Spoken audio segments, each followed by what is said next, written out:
Good evening. This is Eyewitness News.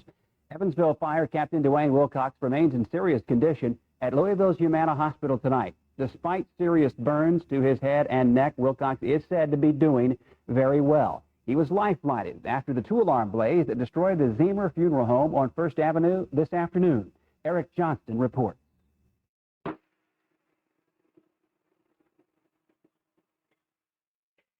Ziemer's Central Chapel burned out of control for close to an hour this afternoon. Flames shot out of the burning building, while thick black smoke billowed hundreds of feet in the air. Eyewitness News photographer John Simpson was among the first on the scene and captured these dramatic pictures.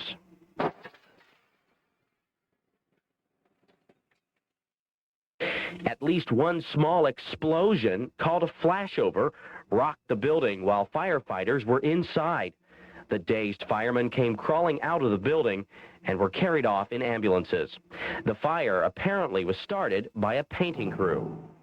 There were workers who were doing some paint stripping using apparently a propane torch to strip paint off of the front of the building, and apparently that heat and fire has gotten into the interior wall and spread into the attic area before the fire was discovered.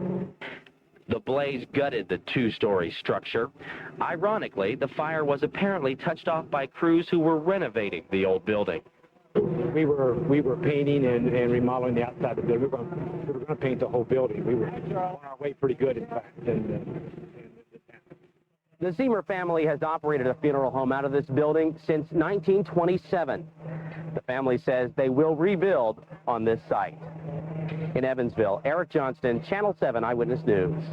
In addition to Dwayne Wilcox's serious injuries, 3 other firefighters suffered minor burns. Captain Dan Grimm, Lieutenant Jim Wolf, and Captain Ray Goff were treated and released at Evansville hospitals. And Captain Goff joins us right now.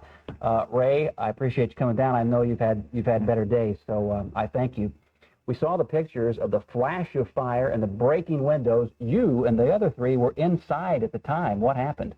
Well, at the time of the explosion, the room was completely full of smoke. I can't tell you exactly what happened, but at the time of the explosion, the room was completely filled with fire, and it went from a completely dark area to a completely lit up area with fire. Here comes some of the guys out. How did you get out? A lot of luck, and we had hose lines placed through there so we could follow the hose lines back out of the building. That's one of the techniques we're taught in how to leave an area where you can't see. You can find hose lines and follow them back out to your trucks. Okay, what were you doing inside the building? Was it part of the firefighting, or did you think there may be people inside?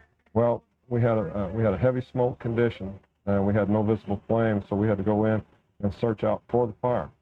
And excuse me, that's you right there with the back to us, pouring the water on your head. So you suffered some burns, as we see by your bandages too, some burns to your head. Right, I encountered first and second degree burns to the top of my head and my ears, and but we were searching for the fire, and we had no visible sign of fire inside, and we were on the second floor when exploded in the fire.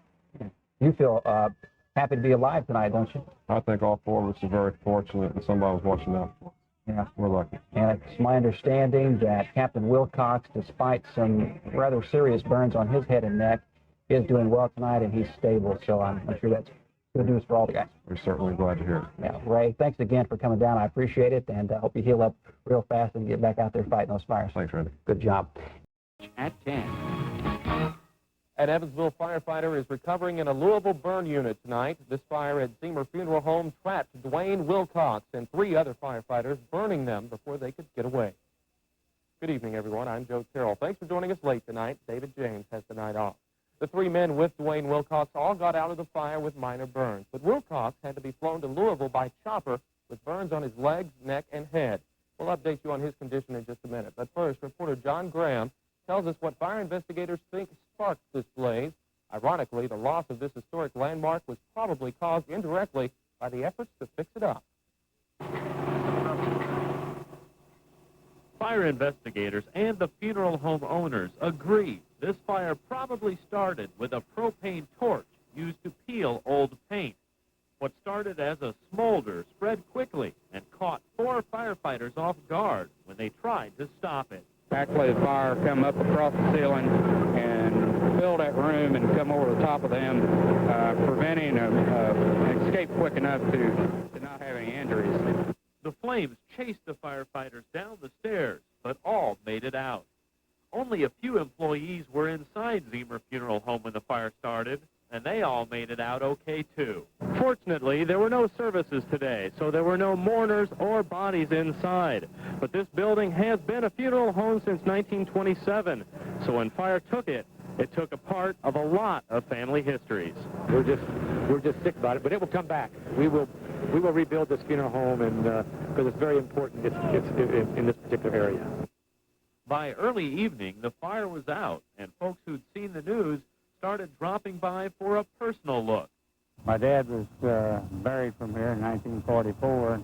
I've known the Ziemer family all my life, so it was just kind of, to me, it was kind of a shock when I found out that it was burning down. The Ziemer family says that after 67 years in this building, they wouldn't dream of rebuilding anywhere but here. In Evansville, John Graham, Newswatch 14. The 4 men injured in the fire are 40-year-old Jim Wolf, Daniel Grimm, also 40, and 38-year-old Raymond Goff. All 3 men were treated and released from Evansville hospitals for minor burns. But Dwayne Wilcox, the man we told you about at the top of the newscast, was more seriously injured.